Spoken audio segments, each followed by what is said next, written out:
Hello students, welcome to my YouTube channel. Please share, like, subscribe and comment. And thank you from Prakash Jethwa sir, Maths.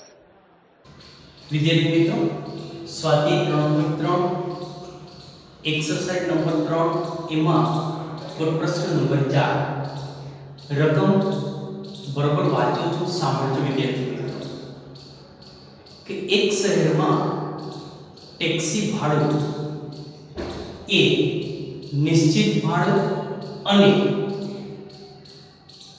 કેટલું અંતર કાપેલું છે તેના સંયુક્ત પ્રમાણમાં ચલે છે।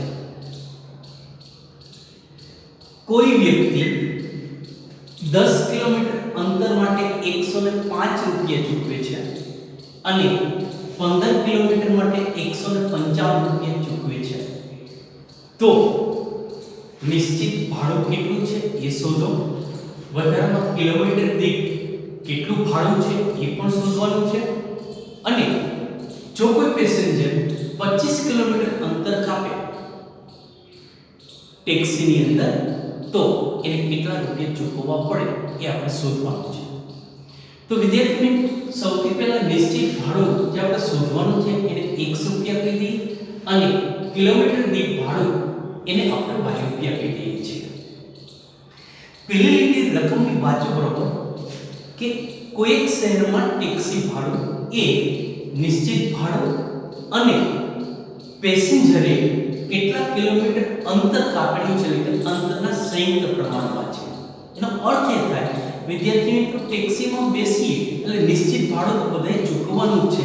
પછી 1 કિલોમીટર દાખલા 10 રૂપિયા હોય તો અને 2 કિલોમીટર અંતર કાપેલું હોય તો 10 તો 20 રૂપિયા વત્તા નિશ્ચિત ભાડું ચૂકવવાનું છે। એક વખત અંદર બેઠા ટેક્સીની અંદર એટલે નિશ્ચિત ભાડું તમારે ચૂકવવાનું છે। આને આધારે આપણે સમીકરણ મેળવીએ વિદ્યાર્થી મિત્રો। અર્થ શું થાય તો કે અહીંયા જો કે કુલ ભાડું કેટલું થશે કુલ ભાડું બરાબર નિશ્ચિત ભાડું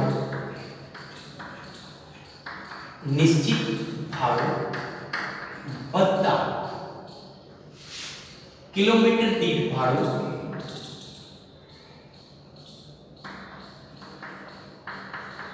किलोमीटर दीठ भाड़ू એને ગુણ્યા કાપેલ અંતર 3 કિલોમીટર અંદર કાપેલું હોય 4 કિલોમીટર અને ભાડું જે હોય તે। તો વિદ્યાર્થી મિત્રો અહીંયા સૌથી પહેલું વાક્ય વાંચો કે એક વ્યક્તિ 10 કિલોમીટર અંતર કાપે છે અને 105 રૂપિયા ચૂકવે છે એટલે કે કુલ ભાડું એનું કેટલું થયું પહેલા ઉપરથી 105 રૂપિયા। निश्चित भाड़ो આપણે શું થયું x વત્તા કેટલા કિલોમીટર કાપે છે 10 કિલોમીટર અને કિલોમીટરનું ભાડું શું છે y રૂપિયા છે તો y ને ગુણ્યા 10 એટલે કે 10y। તો વિદ્યાર્થી મિત્રો આપેલું સમીકરણ થઈ ગયું। એ જ રીતે બીજું સમીકરણ વિદ્યાર્થી મિત્રો 15 કિલોમીટર માટે 155 રૂપિયા ચૂકવે છે तो 15 किलोमीटर માટે ચૂકવવાની થતી કિંમત 155 નિશ્ચિત ભાડું x રૂપિયા અને 15 કિલોમીટર અને કિલોમીટરનું ભાડું છે y રૂપિયા એટલે કે 15y। આ બીજું સમીકરણ વિદ્યાર્થી મિત્રો સમીકરણ 1 અને સમીકરણ 2 આપણે બંને સમીકરણ મળી જાય છે। આદેશની રીતે આ સમીકરણનો આપણે ઉકેલ શોધીએ તો સૌથી પહેલા સમીકરણ 1 છે વિદ્યાર્થી મિત્રો સમીકરણ 1 માંથી x ને કરતા બનાવતા तो लखी समीकरण 1 माथी x ने करता बनावता विद्यार्थी मित्रों करता बनाવીએ છીએ x કેમ 10y આ બાજુ से माइनस થશે तो x बराबर 105 माइनस 10y આને કહીએ સમીકરણ નંબર 3। સમીકરણ 3 ની કિંમત કેવા મૂકીએ બે ની અંદર કાઢી કરતા એક માંથી બનાવેલ છે તો લખીએ સમીકરણ 3 ની કિંમત સમીકરણ 2 માં મૂકતા જો બરોબર સમીકરણ 3 x ની જગ્યાએ 105 માઈનસ 10y સમીકરણ 2 પેલા લખીએ છીએ જો આ x + 15y બરાબર 155 x ની જગ્યાએ શું લખવાનું છે 105 માઈનસ 10y તો x ની જગ્યાએ લખીએ 105 માઈનસ 10y વત્તા 15y બરાબર 155 સજાતી પદના સરવાળા કરો 105 એમનું રાખીએ છીએ વિદ્યાર્થી મિત્રો આ 100 અને 5 આ as it is minus 10y वत्ता 15y असमान निशानी बादबाकी वत्ता 5y 105 वत्ता 5y आ बराबर 155 विद्यार्थी मित्रों आनी अंदर की y ની કિંમત આપણે મળી જશે તો y ની કરતા બનાવીએ 5y બરાબર 155 माइनस 105 तो विद्यार्थी मित्रों आ 5y ની કિંમત 155 માંથી 105 બાદ કરો તો 50 રહેશે તો y ની કિંમત 50 એના છેદમાં 5 એટલે કે y બરાબર 10 થશે વિદ્યાર્થી મિત્રો y ની કિંમત 10 મળી હવે વિદ્યાર્થી મિત્રો y ની આ કિંમત હંમેશા આપણે કેમાં મૂકીએ છીએ સમીકરણ નંબર 3 ની અંદર તો y બરાબર 10 ની કિંમત સમીકરણ 3 માં મૂકતા સમીકરણ 3 ની અંદર કિંમત મૂકી દઈએ છે ત્રીજું સમીકરણ છે x બરાબર 105 માઈનસ 10y 105 માઈનસ 10y तो बराबर 105 एमनो माइनस 10 इन्हें गुणिया y ની કિંમત કરી 10 तो 105 माइनस 10 गुणिया 10 એટલે 100 થશે તો 105 માંથી 100 બાદ કરીએ તો 5 x ની કિંમત 5 મળી x શું થયું નિશ્ચિત ભાડું તો એનો અર્થ એ થાય માટે નિશ્ચિત ભાડું बराबर 5 रुपया અને બીજું શું પૂછ્યું તો y કિલોમીટર દીઠ ભાડું એટલે કે કિલોમીટર દીઠ ભાડું y રૂપિયા ધારેલ છે y ની કિંમત કેટલી મળી 10 રૂપિયા 10 રૂપિયા હવે વિદ્યાર્થી મિત્રો આ પ્રશ્નમાં હજુ એક આગળનો એક પ્રશ્ન પૂછ્યો છે બરોબર કે કોઈ વ્યક્તિ છે 25 કિલોમીટર મુસાફરી કરે તો એને કેટલા રૂપિયા ચૂકવવા પડે એ આપણે શોધવાનું છે માટે 25 કિલોમીટર માટે 25 કિલોમીટર મુસાફરી માટે ચૂકવવાની રકમ બરાબર તો અહીંયા મેં સમજાવ્યું હતું નિશ્ચિત ભાડું એટલે 100 રૂપિયા x ની કિંમત કેટલી મળી વિદ્યાર્થી મિત્રો 5 રૂપિયા આ નિશ્ચિત ભાડું વત્તા એને કાપેલું અંતર કેટલું છે 25 કિલોમીટર અને 1 કિલોમીટરનું ભાડું y રૂપિયા y ની કિંમત કેટલી મળી 10 રૂપિયા તો બરાબર 5 વત્તા 25 ગુણ્યા 10 250 એટલે કે 255 રૂપિયા થશે આમ કોઈ પેસેન્જર છે એ ટેક્સીની અંદર 25 કિલોમીટરનું અંતર કાપે વિદ્યાર્થી મિત્રો તેને 255 રૂપિયા ચૂકવવા પડશે વિદ્યાર્થી મિત્રો એક્સરસાઇઝ નંબર 3 સ્વાધ્યાય 3.3 એનો પાંચમો પ્રશ્ન છે રકમ હું બરોબર વાંચું છું ટેક્સ્ટ બુક માં ધ્યાનથી જોજો કે એક અપૂર્ણાંક ના અંશ અને છેદ બંનેમાં 2 ઉમેરવામાં આવે તો મળતો અપૂર્ણાંક 9 એના છેદમાં 11 આવે છે જો તે અપૂર્ણાંકના અંશ અને છેદ બંનેમાં 2 ઉમેરવામાં આવે તો મળતો અપૂર્ણાંક 5 એના છેદમાં 6 છે તો વિદ્યાર્થી મિત્રો એ અપૂર્ણાંક શું તો વિદ્યાર્થી મિત્રો આવો એક પ્રશ્ન અગાઉ આપણે ગણી ગયા છીએ એની અંદર અંશ અને છેદ બંને ધારવા પડશે તો જ આપણને અપૂર્ણાંક મળી શકે એ માટે વિદ્યાર્થી મિત્રો ધારો કે અંશ છે એ x છે અને છેદ y છે, માટે મળતો અપૂર્ણાંક x એના છેદમાં y છે. હવે રકમમાં કીધું છે પહેલું વાક્ય, જો કે અપૂર્ણાંકના અંશ અને છેદ બંનેમાં 2 ઉમેરવામાં આવે, 2 ઉમેરીએ તો અપૂર્ણાંક 9 ના છેદમાં 11 મળે છે. તો અંશ x છે છેદ y છે, બંનેમાં 2 ઉમેરી દઈએ તો મળતી સંખ્યા 9 એના છેદમાં 11 છે. વિદ્યાર્થી મિત્રો, ક્રોસ ગુણાકાર કરી નાખીએ. 11 નો 1 સાથે 11x, 11 નો 2 સાથે 22, 9 નો y સાથે 9y અને 9 નો 2 સાથે 18. દ્વિજોડ સુરેખ સમીકરણના સ્વરૂપમાં ગોઠવીએ. આ y વાળું પદ આ બાજુ લઈ લઈએ અને 22 ને જમણી બાજુ જવા દઈએ. તો આ 9y પ્લસ છે તો માઈનસ થશે, આ 18 એમનો 22 આ બાજુ આવશે તો માઈનસ થશે. 11x 9y બરાબર 18 માંથી 22 બાદ કરી -4, એટલે કે આપણે સમીકરણ નંબર 1. હવે બીજું સમીકરણ બરોબર સાંભળો. રકમમાં એમ કીધું છે, જો તે અપૂર્ણાંકના અંશ અને છેદ બંનેની અંદર 3 ઉમેરવામાં આવે તો મળતો અપૂર્ણાંક 5 એના છેદમાં 6 મળે છે. તો વિદ્યાર્થી મિત્રો, અપૂર્ણાંક x ના છેદમાં y ધારેલ છે, બંનેમાં હવે 3 ઉમેરો અંશ અને છેદમાં. અંશ x + 3 અને છેદ y + 3, તો કિંમત મળે છે 5 ના છેદમાં 6. અહીંયા પણ ક્રોસ ગુણાકાર કરો. 6 નો x + 3 સાથે ગુણાકાર કરીએ તો સૌથી પહેલા 6 નો x સાથે 6x, 6 નો 3 સાથે 18, 5 નો y સાથે 5y અને 5 નો 3 સાથે 15. y વાળું પદ આ બાજુ લઈ લો. આ 6x - 5y બરાબર 15 - 18. 6x - 5y બરાબર 15 માંથી 18 બાદ કરો -3, ઇક્વેશન નંબર 2 ગઈ.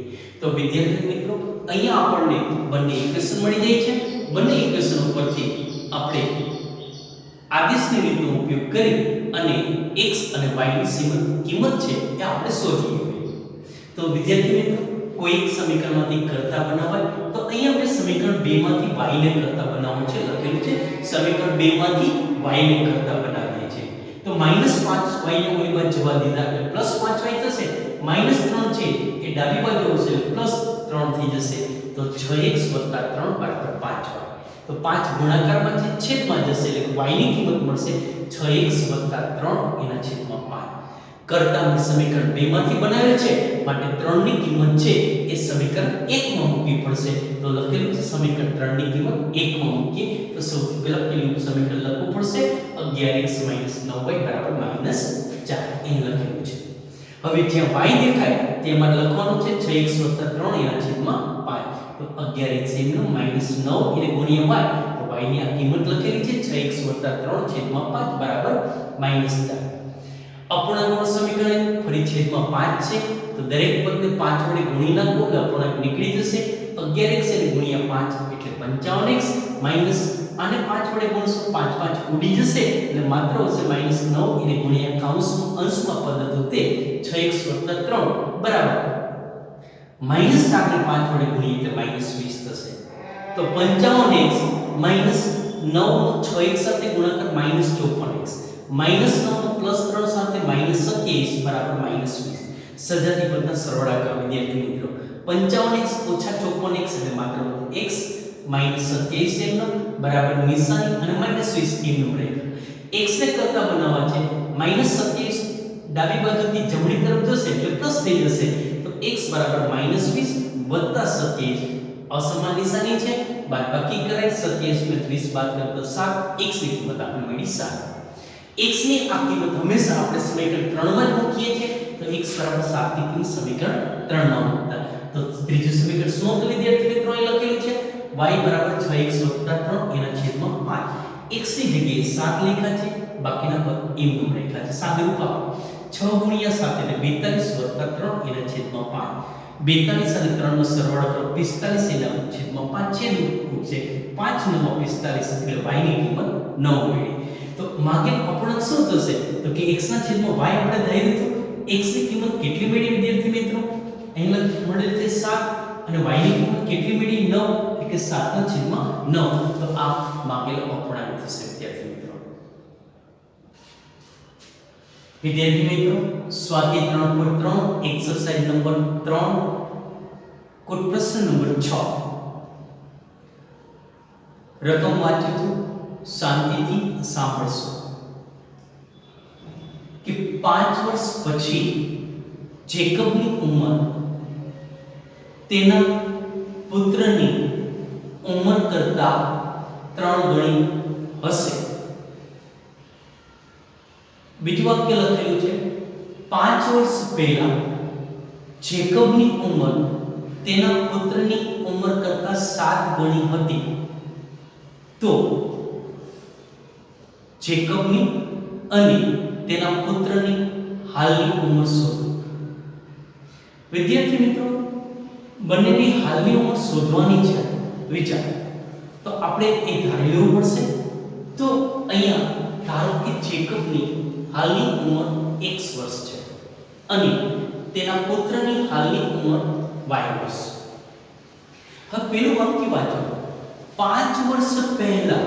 તો અત્યારે જો જેકબની ઉંમર x વર્ષ હોય તો 5 વર્ષ પહેલા એની ઉંમર 5 ઓછી હોય ને અત્યાર કરતા, એટલે કે શું કરવા પડશે? x માંથી 5 બાદ કરવા પડશે.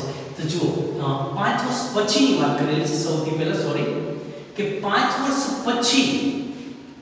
તો અત્યારે જેકબની ઉંમર x વર્ષ હોય તો 5 વર્ષ પછી એટલે 5 એડ કરવા પડશે. તો 5 વર્ષ પછી જેકબની ઉંમર એટલે કેટલી હશે?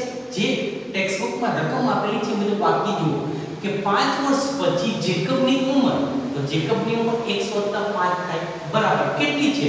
કે તેના પુત્રની. તો તેનો પુત્ર 5 વર્ષ પછી કેટલો હશે? અત્યારે y વર્ષની ઉંમર છે. 5 વર્ષ પછી y + 5 વર્ષ થાય તો y + 5 કરતા 3 ગણી થશે, એટલે કે ગુણ્યા 3.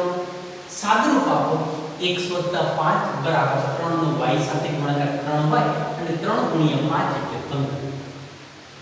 દ્વિચલ સુરેખ સમીકરણના સ્વરૂપમાં ગોઠવીએ. 3y વાળો પદ આ બાજુ આવશે અને 5 છે એ જમણી તરફ જશે એટલે 5 માઈનસ. તો x - 3y 15 માંથી 5 બાદ કરો તો 10, એને ઇક્વેશન નંબર 1. હવે બીજું વાક્ય, રકમનું બીજું વાક્ય, 5 વર્ષ પહેલા. અત્યારે જેકબની ઉંમર x વર્ષ છે અને એના પુત્રની ઉંમર y વર્ષ છે. હવે 5 વર્ષ પહેલા બંનેની ઉંમર કેટલી હોય ખરેખર? તો કે જેકબની ઉંમર x - 5 હોય અને એના પુત્રની ઉંમર y - 5 હોય. તો આપણે પેલું વાક્ય આપેલું છે કે 5 વર્ષ પહેલા જેકબની ઉંમર, તો x - 5 એટલે બરાબર નિશાન કેટલી છે? કે તેના પુત્રની ઉંમર. તો પુત્રની ઉંમર 5 વર્ષ પહેલા કેટલી હતી? y - 5 કરતા 7 ગણી છે, તો ગુણ્યા 7. સાદુરૂપ આપો x - 5 બરાબર 7 ગુણ્યા y એટલે 7y - 7 ગુણ્યા -5 એટલે -35. y બરોબર આ બાજુ લઈ લઈ અને -5 ને જમણી બાજુ જવા દે એટલે પ્લસ થશે. તો x - 7y બરાબર -35 + 5. -35 + 5 એટલે -30. એ ઇક્વેશન નંબર શું થઈ ગયું? 2. વિદ્યાર્થી મિત્રો, આદેશની રીતે ઉકેલ શોધીએ. બંને ઇક્વેશન આપણે મળી ગયા છે. તો સમીકરણ 1 માંથી x ને કરતા બનાવીએ છે. સમીકરણ 1 છે x - 3y બરાબર 10. x ને કરતા બનાવીએ છીએ, -3y છે એ ડાબી બાજુથી જમણી બાજુ જશે એટલે પ્લસ થશે. તો લખ્યું છે x બરાબર 10 + 3y. કરતા સમીકરણ 1 માંથી બનાવ્યું છે માટે 3 ની કિંમત સમીકરણ 2 માં મૂકીએ છીએ. બીજું સમીકરણ છે x - 3y બરાબર -30. x ની જગ્યાએ 10 + 3y -7y બરાબર -30. આ 10 એનું સજાતી પદનો સરવાળો કરી વત્તા 3y -7y એટલે -4y બરાબર -30. તો -4y બરાબર -30. આ 10 આ બાજુ આવશે માઈનસ થશે. -4y બરાબર -40. બે બાજુથી માઈનસ નિશાની ઉડાડ્યું. 4 ગુણાકારમાંથી છેદમાં જશે. 10 + 40 એટલે y ની કિંમત 10 મળશે. y બરાબર 10 ની કિંમત હંમેશા આપણે સમીકરણ 3 માં જ મૂકીએ છીએ વિદ્યાર્થી મિત્રો. તો ત્રીજું સમીકરણ છે x બરાબર 10 + 3y. જોઈ શકાય છે અહીંયા. તો y ની જગ્યાએ 10 મૂકવાના છે. મૂકી દીધા y ની જગ્યાએ 10. સાદું 10 + 3 ગુણ્યા 10 એટલે 30. 30 + 10 એટલે 40. x ની કિંમત 40 મળી. x શું છે? તો જેકબની હાલની ઉંમર. તો જેકબની હાલની ઉંમર 40 વર્ષ અને એના પુત્રની હાલની ઉંમર y વર્ષ છે. તો y બરાબર કેટલા મહિના? 10. તો એના પુત્રની અત્યારની ઉંમર 10 વર્ષ થશે. વિદ્યાર્થી મિત્રો, આ સાથે આપણો પ્રશ્ન પૂર્ણ થાય છે. સ્વાધ્યાય 3.3 પણ પૂર્ણ થાય છે. આના પછીના ભાગની અંદર વિદ્યાર્થી મિત્રો આપણે લોગની રીત લઈને આવશું, તો એમના માટેની તૈયારી કરી રાખો. આજે આ સ્વાધ્યાય 3.3 છે એ આપણે પૂર્ણ કરીએ છીએ. આભાર. જય શ્રી કૃષ્ણ.